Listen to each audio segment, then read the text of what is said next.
The moment the UK left the European Union, the end of one tortuous political saga, the start of another. Within weeks of Brexit Day, UK negotiators were back in Brussels. It didn't take long for the divisions to emerge. Our differences come as no surprise, especially after only one round of negotiations, but some are very, very difficult.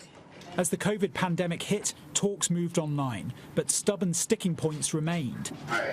Access to fishing waters, along with how closely the UK would follow EU rules and how the deal would be enforced and governed.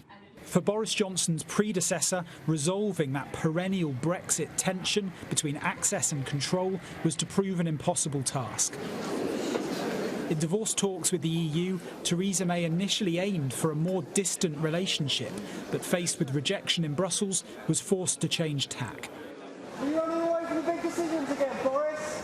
That had consequences back home, though, with the then Foreign Secretary, Boris Johnson, resigning in protest at the plan, saying it risked the UK becoming a colony of the EU. Order! And MPs agreed. The noes to the left, 344. Rejecting the deal 3 times. Forced into a Brexit delay she had previously ruled out, Theresa May resigned. But with enormous and enduring gratitude to have had the opportunity to serve the country I love. Taking over in number 10, Boris Johnson promised a fresh approach to negotiations and a hard deadline.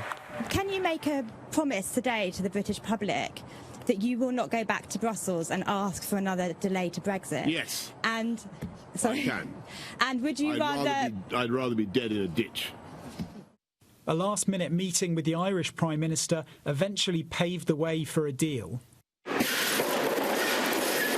it was an election that followed, as the Commons became stuck in a stalemate and refused to back the Prime Minister's plans. The oven ready pie. Vowing to get Brexit done, Boris Johnson fought the campaign, promising an oven-ready deal.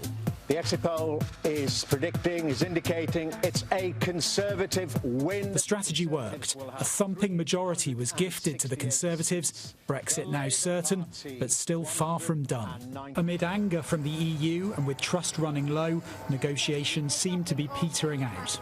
I concluded that we should get ready for January the 1st with arrangements that are more like Australia's, based on simple principles of global free trade.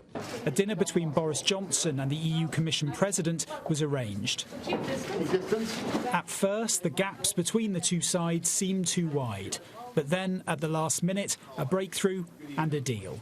More than 50 months since the country voted to leave, we now have some clarity on the relationship we'll have with our closest neighbour. The true legacy of Brexit, though, will be how the UK uses its newfound freedoms. Rob Powell, Sky News in Westminster.